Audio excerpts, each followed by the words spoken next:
Naitwa Mchungaji Joshua William, ni mwenyekiti wa JMAT, Jumuiya Maridhiano mkoa wa Geita.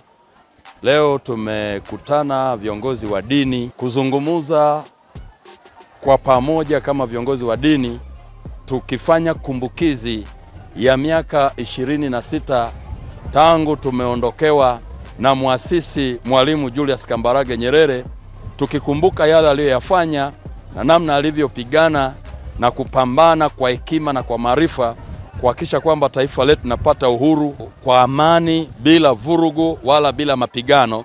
Na hakika leo tunamkumbuka kwamba alikuwa msimamizi mzuri kuhakikisha kwamba uhuru wetu tunaipata kwa amani wala sio kwa kutoa damu. Na sisi leo umundani kwa tarehe hii tulikumbuka usia aliotuachia baba. Pia tumeongelea amani, nini umuhimu wa amani. Tumeona uvunjifu wa amani ni kuvunja nchi yetu wenyewe, yani kuharibu ulichokitengeneza. Halafu tukaongelea kitu kinahusu maandamano. Tukaona hakuna sababu ya kuandamana.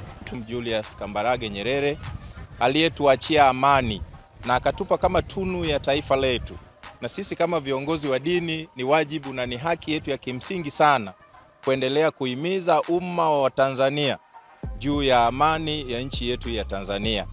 Kwa hiyo sisi kama viongozi wa dini, lengo letu ni moja tu, kuendelea kuombea amani nchi yetu, kuombea viongozi wetu wakuu, na hususan tukihimiza sana hata waumini wetu na watu wetu tunakoelekea kwenye uchaguzi, kila Mtanzania ambaye ana sifa za kupiga kura afike na kupiga kura, maana ni haki yako. Majina naitwa Sheikh Daud Ahmed Bushumbiro, amiri wa Ansari Sunna katika mkoa wa Geita. Na katika majadiliano haya tumeona kwamba amani ni urithi ambao tumeurithi wa Tanzania. Amani ni utu, amani ndio maisha, amani ndio yote yanawezekana kwa sababu tuna amani.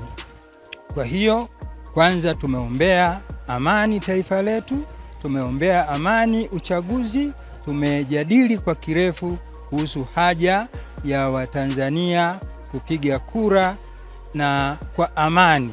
Kwa hiyo tuombe Watanzania wote tusiingize nchi kwenye machafuko. Wanasiasa, watu wa dini, jamii zote tushirikiane kulinda amani.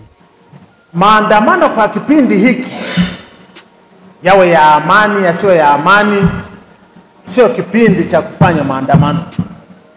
Na hasa kwa kuwa maneno ambayo yamekuwa yakisikika kiasi fulani, sisi kama wazee, sisi kama watu wa dini, watu walio na ufahamu mzuri wanaweza kuchanganua, lakini kuna watu ambao yamkini wanaweza kuchanganua lakini wakatumia hiyo kama fursa ya kufanya mambo mengine zaidi.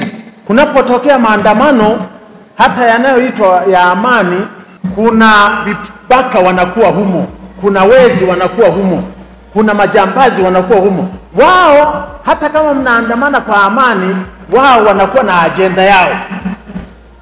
Sasa itakapotokea hivyo, hakuna atakayeenda kuchambua kwamba hapana, huyo hakuwa mwenzetu kwenye maandamano, huyo alikuja tu, aliingia tu, maana mnakuwa wote mko kwenye nini, kwenye maandamano. Kwa hiyo kwa maneno ambayo yamesikika sana na watu wameyasikia wengi wasiochanganua, kama kunaweza kuwa na maandamano, inaweza kutufikisha mahali ambapo si pazuri.